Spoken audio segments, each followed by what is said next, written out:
موطأ الإمام مالك يسعى جملة من الخصائص أو المميزات، منها لان ذيك أحاديث متصلة السند من الإمام مالك إلى غاية النبي محمد صلى الله عليه وسلم. لانت أحاديث يدي السفغ الإمام مالك سعنت اتصال السند صغور سلمة يبغى النبي عليه الصلاة والسلام عن فلان عن فلان عن فلان، السند متصل، روى أحاديث متصلة السند إلى غاية النبي عليه الصلاة والسلام. وطبعا بين قوسين أذكر إخواني بأن الله عز وجل قد حاب أمتنا الإسلامية بجملة خيرات ونعم، منها علم الإسناد وعلم الإعراب وعلم الأنساب إلى وين نظن، ولكن هذه منها نغد من تفيد التبعيض. علم الإسناد يعني ذواقي يبنى كل شيء في السند. طبعا التفضار ميراث لا يمكن أن تفض ميراث، ثم خدم هذه الخدمة بهذا العمق وهذه الدقة. لماذا؟ لأنه يعتمد علم السند من غير الإسناد. وأذكركم سادتي بما قاله الإمام عبد الله بن المبارك ربي يرضى عليه يوم أن ظهرت حركة الوضع في الحديث، قيل له يا إمام هذه الأحاديث الموضوعة، وقال لي سيد دفن في النبي عليه الصلاة والسلام لا إزمري ونادي سيد دف عادي السنة عرفت أديو الحديث يقرزي ذا ولي سنسا أثي قرزاك كيني نهيد النبي، أليس كذلك؟ نكوني ذا البشر عاديين ونقبل راه كيني ثنيض شو نظرة ولا يقبل ديونا يثمل. كاش واحد منكم يقبل ينسب إليك قول أنت ما قلتوش، تقولوا فلان قال، كي تسمع تقول ما قلتوش، هذا افتراء وهذا بهتان يغيظك الحال. وكيف اللي كذب على النبي عليه الصلاة والسلام؟ لذلك جاءت أحاديث في هذا الباب يقول فيها النبي صلى الله عليه وسلم منها من كذب علي متعمدا فليتبوأ مقعده من النار. وين راه يسكدفن يعمد في النبي عليه الصلاة والسلام أم كانيس غينجا ربي ينجي المؤمنين الجهنم. في الرواية النظام باش أغثفك يعني تحقق لنا مزيدا من الاحتياط في نقل الأحاديث. يقال النبي عليه الصلاة والسلام من كذب علي فليتبوأ مقعده من النار. لاحظتم الفرق بين الروايتين؟ لاحظتم؟ الرواية الأولى ثند متعمدا، الرواية الثانية ثند العلماء يوري عمدارا إند كان ذي عسيمانيس أي غر خطر وري لقانا غادي نض في النبي صلى الله عليه وسلم يودي النار.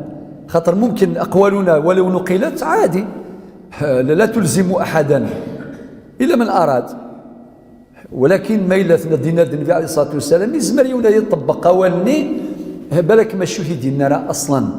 لذلك لقى الحذر والحيطة. لذلك العلماء أثروا مسألة رواية الحديث بالمعنى، هذه أشرنا إليها فيما سبق وسيأتي بينها تفصيلا. هل يجوز الرواية بالمعنى؟ هل يجوز؟ ممكن الإنسان يقول قال النبي عليه الصلاة والسلام ويقرأ الحديث ويلحن فيه يخطئ فيه يغلط.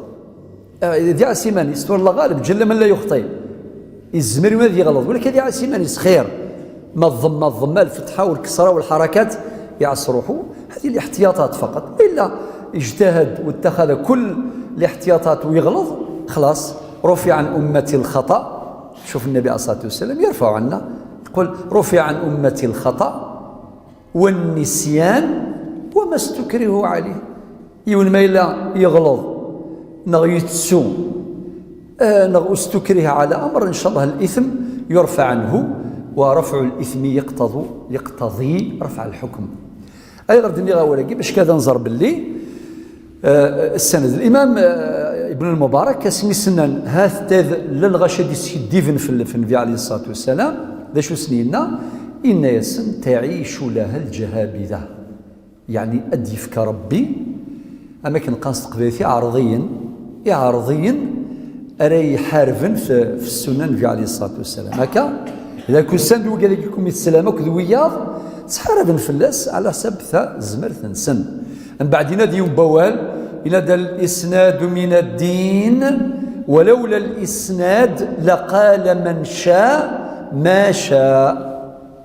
الإسناد ما الدين بالك يوم بالك تعجب الحال ماكين عن فلان هو قيد السند اللي قاتني السين وما يمنعش الواحد مباشرة لكن قال النبي صلى الله عليه وسلم يقول حديث إنما جعل الإمام ليؤتم به هذا يجوز ولكن الأكمل والأوفى ما داول السند عن فلان ألما يوضض المتن يدينا النبي صلى الله عليه وسلم إن ذا الإسناد من الدين ولولا الإسناد لقال من شاء ما شاء.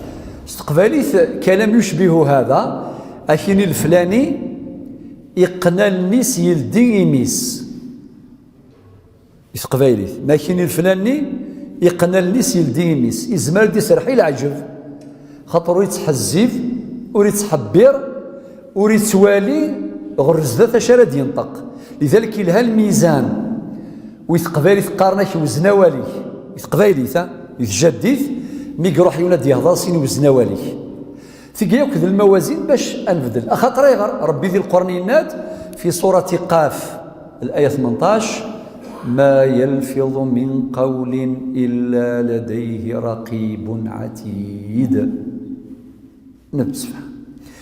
اذن ذي الموطأ لانت احاديث متصلة الإسناد من الإمام مالك إلى النبي محمد صلى الله عليه وسلم. السمة الثانية هناك أحاديث مرسلة وقد أشرنا إلى بعضها فيما سبق وسنشير إلى الأخرى في مستقبل الأيام. لنت أحاديث مرسلة طبعا لا يمكن أن أشرح هذه المصطلحات الآن سيأتي بيانها في الوقت المناسب ولكن يكفي هذا البيان في مقدمة لقاء اليوم. إذن هناك أحاديث مرسلة. 3 هناك أحاديث منقطعة وإن سقط من سندها راو فإذا سقط من سندها راو هذا في حكم المنقطع لأنت أحاديث منقطعة ذي الموطأ موجودة. في 4 هناك أحاديث موقوفة. المصطلحات قلنا دايث مثلا كما ذكرنا في قبل حين ما معنى المعجم؟ المعجم يزيل الغموض عن معاني الألفاظ هذا هو المقصود. وكذلك في الحديث أيضا نستخدم مصطلحات لا يمكن أن نفهمها إلا إذا رجعنا إلى المصادر باش نفهم ما معنى الكلمات. من سمات موطأ الإمام مالك هناك أحاديث موقوفة. ومن سمات موطأ الإمام مالك أنه يحتوي على ما يسمى بالبلاغات وهو مما تميز به الموطأ البلاغات كقول الإمام مالك بلغني أن رسول الله صلى الله عليه وسلم ثقي اسمس العلماء البلاغات ثقي من الأمور اللي يمتاز بها كتاب الموطأ البلاغات. السمة السادسة الخاصية السادسة أن الكتاب الموطأ يحتوي على أقوال الصحابة إلا وندا ديفذر الموطأ أقوال الصحابة رضي الله عنهم.